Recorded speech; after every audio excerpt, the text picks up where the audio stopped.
Papa Wojtyła, dopo la sua visita, indicò il Re di Puglia come il massimo simbolo del ricordo della Prima Guerra Mondiale. Papa Francesco seguirà il suo esempio per la visita del 13 settembre prossimo al Sacrario Nazionale. La mattinata del Pontefice è stata delineata e a spiegarcela il presidente di Sentieri di Pace, Franco Visintin, dell'associazione Foglianina, impiegata nell'organizzazione dell'evento.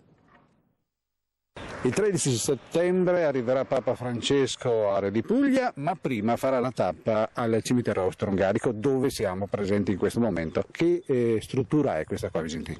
Questo è il cimitero austro-ungarico, di cui è gestito dall'Onor Caduti italiano, mentre per l'Austria, ad esempio, Ungheria, eccetera, è un'altra associazione privata che si chiama Croce Nera.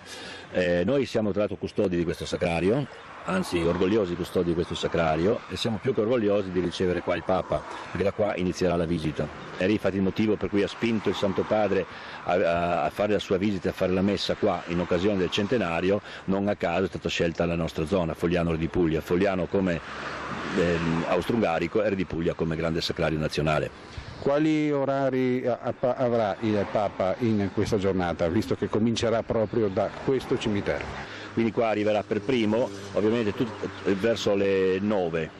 Direi verso le 9, arriverà da qua, arriverà da solo, entrerà dentro nel cimitero, appoggerà un fiore e farà giustamente una preghiera, e dopo da qua con macchina scoperta arriverà al Sacrario di Re di Puglia per la celebrazione della messa. Si prevede comunque tutta un'ala di gente, che poi sarà anche un problema di contenimento, perché già dalle previsioni che abbiamo si parla di 200.000 persone, ma più di 90.000, 100.000 non ci stanno proprio, e quindi poi sul Sacrario in modo particolare 8.000, 10.000 massimo.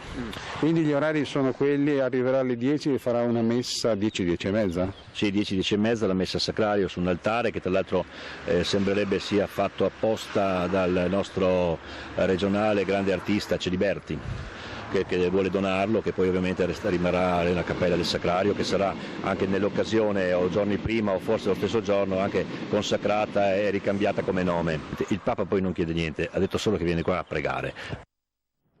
Prima campo di concentramento, poi villaggio operaio.